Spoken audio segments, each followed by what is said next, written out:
Definite article सीखते हैं, कहां पे दा लगेगा। सबसे पहली बात तो ये सीखो, कई बार तो हम बोलते हैं द और कई बार हम बोलते हैं दी। तो जहां पे आपका शब्द इंग्लिश वॉवल से शुरू हो, साउंड से नहीं, सीधा वॉवल से शुरू हो तो दी बोलते हैं। अगर वॉवल से शुरू ना हो तो द बोलते हैं। कैसे? जैसे वॉवल से शुरू हो रहा है, सपोज किसी भी वॉवल से, जैसे ये शुरू हो गया और ऐसा लिख रखा है तो हम बोलेंगे दी ईयर। और अगर वो कॉन्सोनेंट से शुरू हो रहा है, यानी कि आ गया कार और इसके पहले दा लगा है, यानी कि आ गया कार और उसके पहले क्या लगा है, तो हम कहेंगे द कार। ये फर्क होता है। तो आपने ये देखना है, यहां से जो यहां जो अल्फाबेट है, अगर वो ए ई आई ओ यू में से है तो दी पढ़ो, अगर इनमें से नहीं है तो दा पढ़ो। ठीक है? अगर इनमें से नहीं है तो दा पढ़ो। अब एक्चुअली में ये दा लगता कहां कहां है, ये तो मैंने ओरल रूल बता दिया कि बोलते हुए जो काम आएगा। अब लिखते हुए दा कहां कहां लगता है, ध्यान से देखो। एडजेक्टिव की सुपरलेटिव डिग्री पे दा लगता है।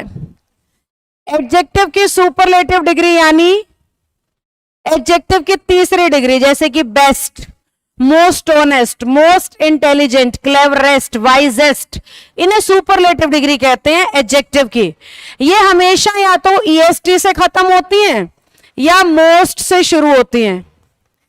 ईएसटी से खत्म होती हैं या फिर बच्चों मोस्ट से शुरू होती हैं। तो समझ जाना सुपरलेटिव है और दा लगाना है। किसी भी नदी का नाम है तो उस पे दा लगता है। किसी भी सी का नाम है दा लगता है। किसी भी ओशियन का नाम है दा लगता है। जितने भी होली बुक्स हैं सबके नामों पे दा लगता है।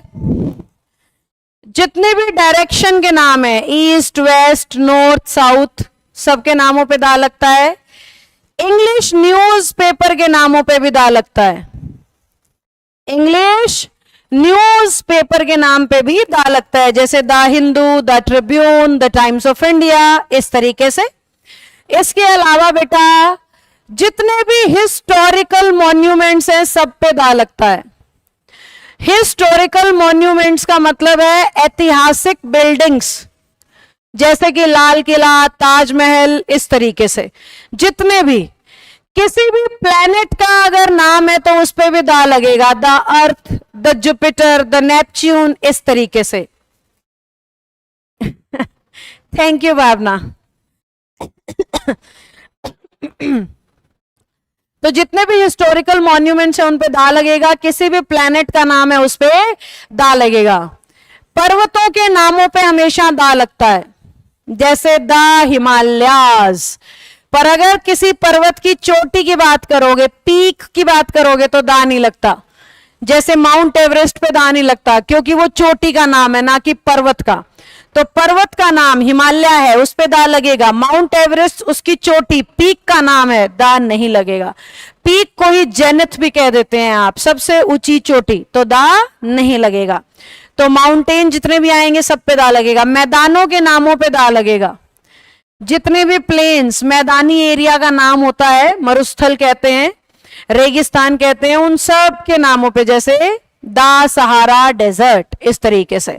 तो जब भी मैदान का नाम बताओगे, किसी मरुस्थल का, डेजर्ट का नाम बताओगे तो उस पे दा लगेगा। जितने भी यूनिक ऑब्जेक्ट है उन सब पे दा लगता है। यूनिक ऑब्जेक्ट के नामों पे दा लगता है। यूनिक ऑब्जेक्ट के नामों से हमारा मतलब है अपने आप में एक है, जो जैसे सन, सूर्य अपने आप में एक है, समझ गए। ताजमहल अपने आप में एक है। लाल किला अपने आप में एक है।